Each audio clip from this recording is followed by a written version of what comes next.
やっほー皆さんこんにちは、くみです。今回の動画も見に来てくれてありがとうございます。今回は私のポッドキャストエピソード37撮っていきたいと思います。今日の日付は6月の29日です。6月29日の月曜日にこのポッドキャストを撮っています。みんな最近どうだった？はい。超久しぶりになっちゃったんですけど、Vlog を出したので皆さんご存知だと思うんですが、私は6月の頭5月の末からかな ?5 月30日から6月の13日までちょっと旅行に行ってて、初めてのヨーロッパ旅行に行ってきました。はい。フランスに1週間、お母さんとお姉ちゃんと旅行をして、その後私のフィアンセがフランスに来て、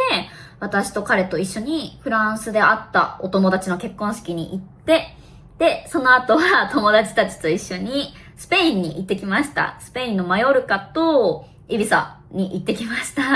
はい。超楽しくて、初めてのヨーロッパ旅行だったんですけど、ヨーロッパは本当に、建物がすごく綺麗。街並みも超綺麗だし、ご飯も美味しいし、ヨーロッパめっちゃいいなって思いました。私は正直、アジアの国を旅行するよりも、ヨーロッパを旅行する方が楽しいなって思った。それは多分、日本と全然違うからだと思う。日本と全然違う文化だし、全然違う食べ物だし、だからこそ多分私にとってはめっちゃ楽しいなって思ったんだと思うんだけど、はい、私はヨーロッパめっちゃいいなって思って、絶対にまたヨーロッパに旅行に行きたいなって思った。次はとりあえずイギリスとドイツにも行きたいし、イタリアとスペインの今回島しか行けなかったから、マドリードとかね、バルセロナとか、そういう大きい都市にも行ってみたいなって思った。とりあえず、この、やっぱ主要なメインの、ヨーロッパの国々には、絶対に行きたいなって思いました。超いいですね。ほんとヨーロッパに住んでるみんなのことが羨ましくなった。超綺麗じゃん。うん。皆さんからしたらね、日本の建物とか、日本らしい街並みとかを見ると、やっぱ日本でしかない街並みだから、すごいいいな、綺麗だなって思うのかもしれないけど、それと同じで、私たちからしたら、ヨーロッパの街並み超綺麗じゃん。すごい。だから私はほぼ2週間くらいヨーロッパにいたんですけど、一番の思い出というか、やっぱり私初めてそのエッフェル塔を見た瞬間っていうのは忘れられないと思います。もうあれは本当に超ドキドキしたし、今までずーっとテレビで見てたものを見てるみたいな、自分の目で。っていうのをすごい感じて、信じられなかった、本当に。今自分パリにいるんだ、みたいな。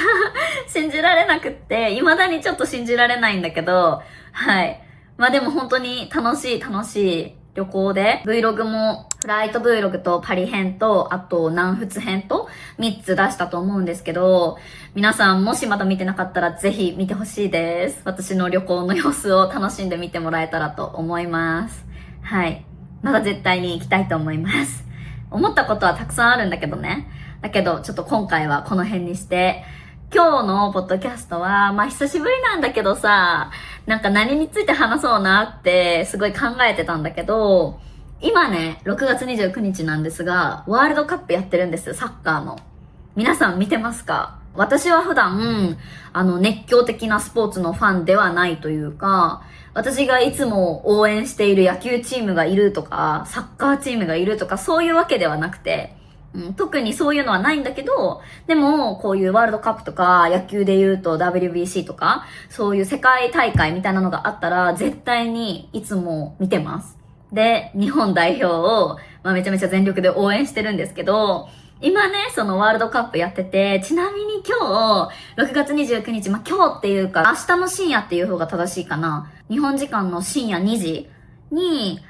日本対ブラジルの試合があるんですね。ラウンド32って書いてあるわ。ラウンド32。ベスト16を決めるための試合があって、ブラジルと戦うんです、日本は。もうなんでこんなところでブラジルと戦うのって感じだけど、はい。でも私は日本が優勝してくれると信じてるので、はい。日本を全力で応援したいと思います。ブラジルが強い国だっていうのは本当に分かってるんですけど、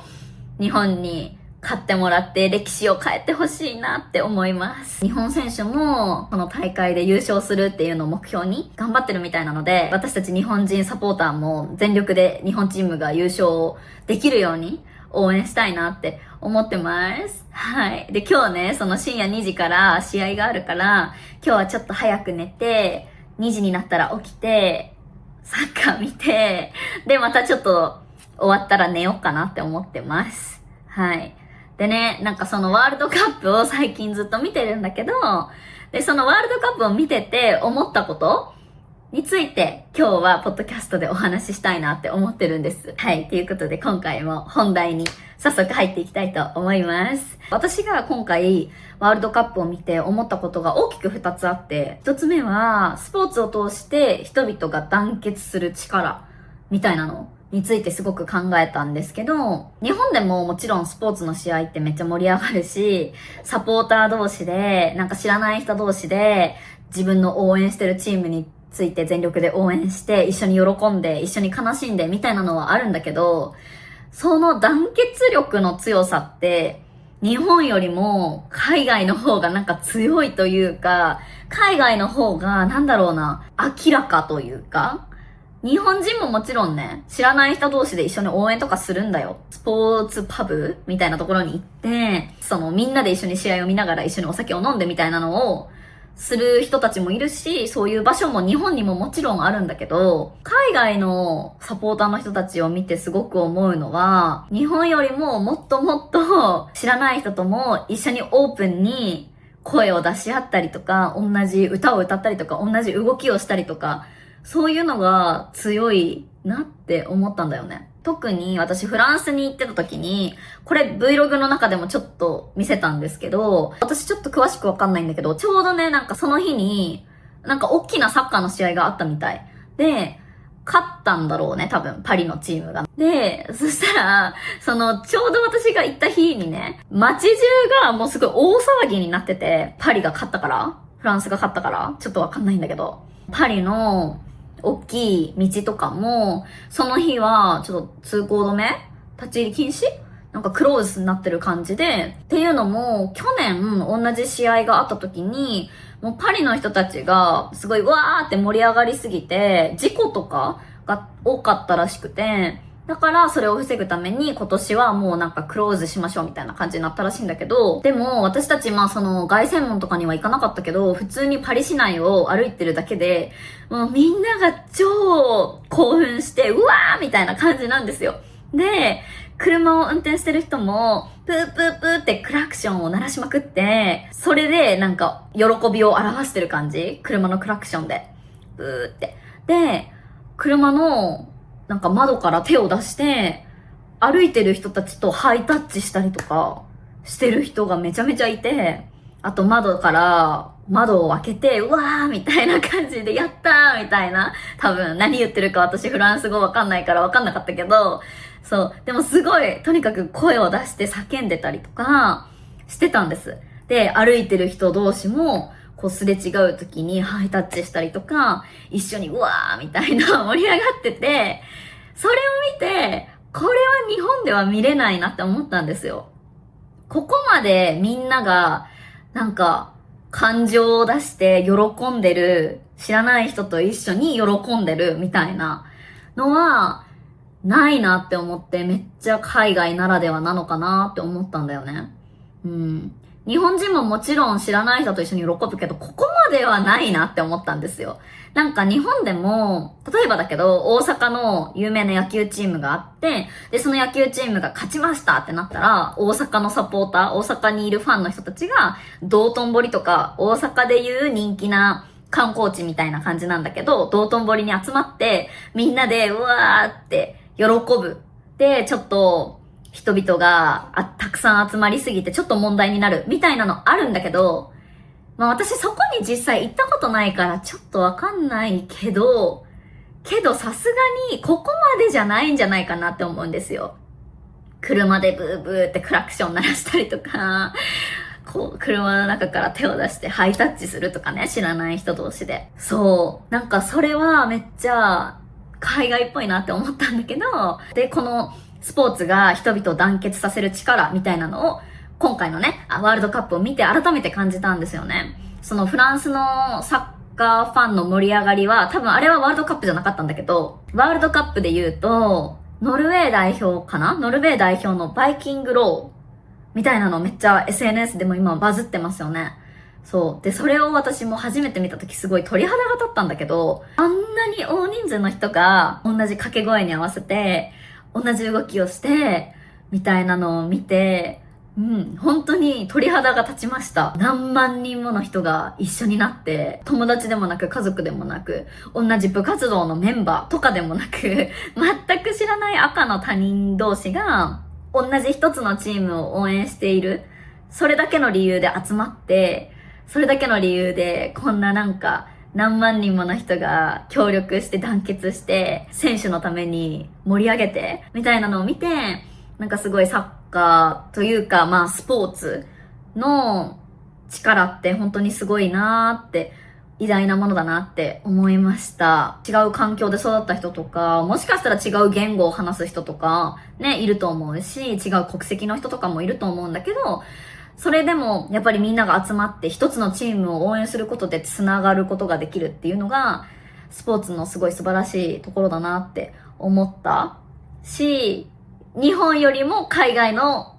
なんか文化的に海外の方がそれをもっと自然にできるというか、なんかもっと自然に一体感を作ることができるのかなって思いました。みんなの国ではどうですか？はい。なんか日本もね、応援するっちゃ応援するんだよ。だし他人と一緒になって一丸となってサポートするっていうのはあるんだけど、やっぱね、なんか海外の方がそこはすごい長けてる。そういうところの団結力ってめっちゃ長けてるのかなって思ったんですよね。すごい面白かったです。そのフランスでの経験は。はい。これは日本では見られないわと思って、なんか海外にいるわって感じましたね。超面白かった。はい。で、まあそれが私がワールドカップを通して思ったことのまあ一つ目、結構当たり前なことなんですけど、スポーツを通して人々がつながる力って本当に改めてなんかすごいなって、その団結力って素晴らしいものだなって思ったことが一つ目。で、二つ目は、まあ日本のチームを見ていて思ったんですけど、日本のチームってさ、まあ体格的にもあんまり大きい方ではないと思うし、他の国に比べて全然ね、小さい方だと思うし、例えばポルトガルだったら、ロナウドさんがいますとかさ、アルゼンチンだったらメッシがいますみたいな、そういう突出してすごい選手がいるわけではないと思うんですけど、それでも日本ってアジアの中では1位だし、世界ランキングは17位だったかな。なんで日本ってこんなにスポーツ強いんだろうって思ったの。野球とかもそうだけど、日本って、まあアジアの中では1位ですし、前々回なのかな ?2023 年の大会では WBC 日本優勝してますよね。アメリカに勝って。で、世界で1位になったこともあって、そう。で、まあオリンピックとか考えてみてもそうだけど、日本って結構、いい成績残してるんですよ。いろんな競技で。と思ってるんですよ、私の中では。そう。どの競技でも1位取りまくってるとか、金メダル取りまくってるわけではないけど、比較的、なんか小さい体格ではあるし、島国だし、みたいなところはあるけど、日本って結構いい成績を残してると思っていて、それってなんでだろうっていうのをすごい考えてみたんですよ、今回ね。やっぱ日本って、その部活動を小さい頃からずっと私たちしているっていうのもあると思ってて、よく生徒さんと話すんだけど、その学生時代の思い出とか、ね、そういうのを話してると、日本人って多分結構部活の思い出めっちゃ強いと思ってて、っていうのも武道両道って言われて、私たちの中学校もずっとそうやって言われてたけど、武道両道って。勉強も、スポーツも、どっちも同じぐらい、どっちも真剣に全力で頑張れ、みたいな意味なんですけど、そう。だから、私たち中学校の時武道両道だったから、勉強はもちろんだけど、部活動には絶対に入らないといけなくって、みんなが強制的に絶対入らないといけなかったんですよ。まあ、それはスポーツの運動部でもいいし、スポーツじゃなくて、華道とか茶道とか、文化部って呼ばれてたんですけど、茶道はこれね、お茶ね。で、華道は生け花みたいな感じだけど、その茶道部、華道部とか吹奏楽部とかは文化部になるんですけど、運動部か文化部かどっちでもいいんだけど、絶対にみんなが部活動に入らないといけなかったんですよ。で、そういう環境だったからこそ私たちは子供の時からずーっと部活動に取り組んできたし、そういうのもあって日本人って結構スポーツに触れてきた歴が長いし、なんか全力で打ち込んできたみんなが比較的子供の時から全力でその一つのスポーツに対して打ち込んできたみたいな人が多いから強いのかなって思ったりとか、あとは技術力の高さもあるのかなって思っていて、やっぱりパワーとか体格差では劣るけど、その分それを補うために日本人ってめっちゃ技術力を磨いてきたと思うんですね。身長とか体格差、パワーの面ではもう負けるのは明らかだから、そういうところをどういうところで補うかっていうと、例えばサッカーで言うとパスの正確さだったりとかさ、ゴールの正確さだったり、そういう技術力の面で負けないようにね、相手と互角に戦えるように練習してきたからこそ、一つ一つの動きに正確性があったりとかして強いのかなって思ったりとか、あと日本って多分、個人プレーよりも多分団体戦、チームプレーの方が強いと思うんですね。日本のプレースタイル的にどのスポーツにおいても言えると思うんですけど、誰か一人突出して素晴らしい選手に頼るというよりかは、なんか本当にチームワークがいいから、みんなが自分それぞれの役割を理解してそれをちゃんと体現できてる感じ。自分一人一人の責任を果たしてる感じ。だからこそ日本はチームプレーがめちゃめちゃ強いのかなって思いました。なんか言ってる意味わかるかな本当に私スポーツの専門家でもないし、私がただ勝手に考察してるだけ、ただ自分で考えてるだけなんですけど、日本の強い理由ってやっぱりチームワークがいいから、一人一人が自分のやるべきことをちゃんと分かって、それを忠実に再現しようとみんなが頑張ってる感じはすごい感じますよね。サッカーの試合とか見ててもめっちゃ思うんですけど、国によっては、そのプレースタイルが悪いわけじゃなくて、国によっては本当に一人の選手にボールをパスして、もうその選手にどんどんゴール決めてくれみたいな感じのスタイルもあると思うし、日本はどっちかというと本当にチームプレーを意識してる感じは見えるし、だからなんか面白いなと思って、いろんな国のプレースタイルを見てて、サッカーだけど本当バスケットボール見てるみたいにポンポンカウンターして展開がめっちゃ速い試合もあれば、結構スローな感じの試合もあるし、その国の戦い方によってちょっと全然違うなと思って、すごい面白いなって思ってるんだけど、日本のプレースタイルはめちゃめちゃチームワークを大切にしてる感じが伝わってきました。はい。私はちょっと専門家でも何でもないので、わかんないんですけど、私がただ本当にワールドカップを見てて思ったことを言ってるだけなので、これが正しいかどうかは全然わかんないんですけど、はい。そうね。なんかそういうチームワークの高さとか、なんて言ったらいいかな。なんか日本人ってやっぱりルールを守るみたいな文化があるじゃないですか。だから、そういうチームワークとかになると、自分がっていう感じじゃなくて、いかにチームとして強いチームであるかを大切にするべきじゃないですか。日本のチームって一人一人が自分の役割を理解して、その役割を忠実に果たそうとしてるから、チームとしてのレベルがめっちゃ高いというか。だからこそ日本のチームプレーのスポーツって結構強いのかなって思ったんですよね。そういう日本人の文化的にも自分の役割にちゃんと従ったりとか、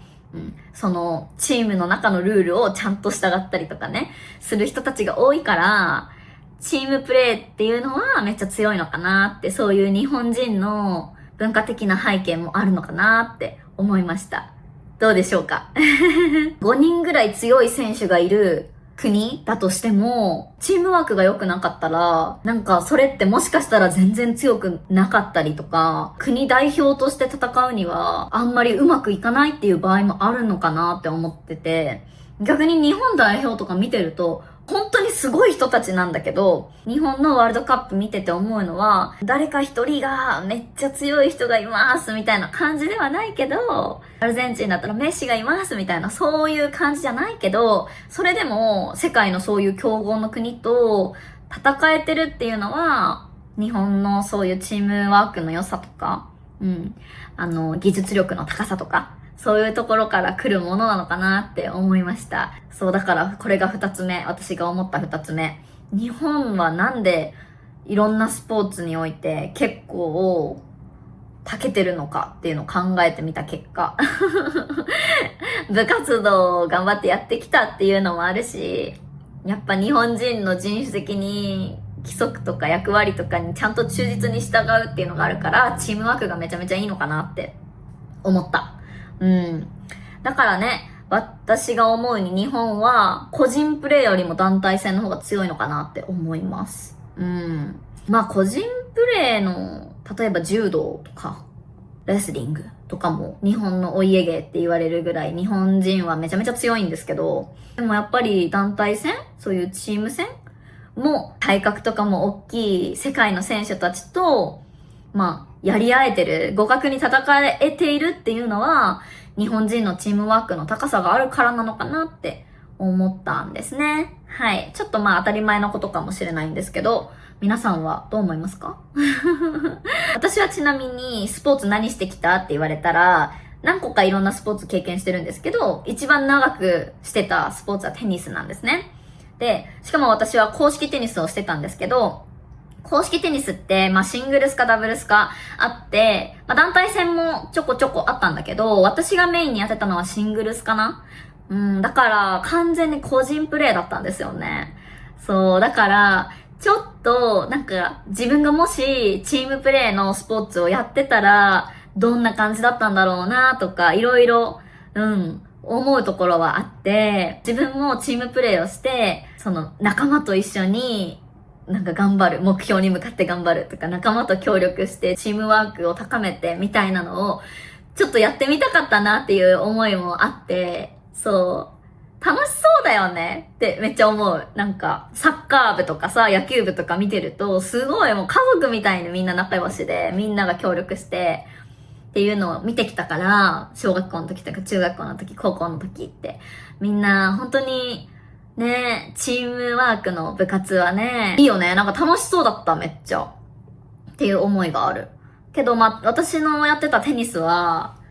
同じテニス部のメンバーとかもいたけど、完全にシングルスだったから、チームで協力して頑張るみたいなのはあんまりなかったんですよ。経験してこなかったから、チームプレーのスポーツはめっちゃいいなって、ちょっと私もやってみたいなって思うな。そうそう。私はね、だからずっとテニスやってました。テニスも超楽しかったですけどね。はい。私7年間くらいテニスやってたかな。結構一生懸命頑張ってました。でもテニスもすごい好きで、最近はスポーツをしてるってわけじゃないんですけど、もし私がアメリカに行ったらテニスしたりとか、ピックルボールしたりとかして、ちょっとやっぱり私はこういうラケット競技がめっちゃ好きなので、そういうスポーツをできたらいいなって思います。はい。で、私はもしアメリカに行っても、チームジャパンを一生応援し続けたいと思います。アメリカとかでさ、同じ日本人を応援する人たちに会って、日本みたいな感じで応援してたら超楽しそうだなって思って、同じようにね、そういう日本を応援してる誰かと繋がって、一緒に応援するみたいな経験がいつかできたらいいなって思ってます。はい。私のフィアンセもちょっと強制的にチームジャパンのサポーターになってもらおうと思います。はい。はい。じゃあ今日はこんな感じで終わろうかなと思います。今回はちょっと緩かったんですけど、ワールドカップを見て私が思ったことについて話してみました。どうだったでしょうか？みんなはワールドカップ見てたら、もし、自分がね、思ったこととかコメントで教えてほしいですし、みんなはどのチーム応援してるんですか？結構ね、私の生徒さんに聞くと、私の生徒さんはみんな日本語を勉強してるから、日本が好きだから、日本を応援したいっていう人が多いのかもしれないんですけど、聞いてる感じね、香港人の方とか、台湾の方とか、結構日本のチームを応援してくれてるみたいで、ね、すごい嬉しいなって思ったんですけど、まあ、同じアジアだからっていうのもあると思うけど、応援してくれてるみたい。皆さんはチームジャパンを応援してくれてますか？どうなんでしょうか？みんなね、もしかしたら日本語勉強してる人は日本が好きだから、日本チームを応援してくれてるかもしれないけど、今回ね、だからそう、今日の夜、日本チームの試合を見るのが私は本当に楽しみです。この動画を出してる頃には、もしかしたらワールドカップ終わっちゃってるかもしれないんですけど、まあ終わってたとしても楽しんで聞いてくれたら嬉しいです。日本優勝してるかな？どうだろう？優勝しててほしいな。はい。ちょっとみんなで一緒に見守っていきましょう。日本代表。はい。ということで、今回もちょっとゆるい動画ですけど、最後まで見てくれた皆さん、本当にありがとうございます。今回の動画もいいなと思ったら、グッドボタンとチャンネル登録とコメントを残してくれると嬉しいです。はい。また次の動画でお会いしましょう。バイバーイ。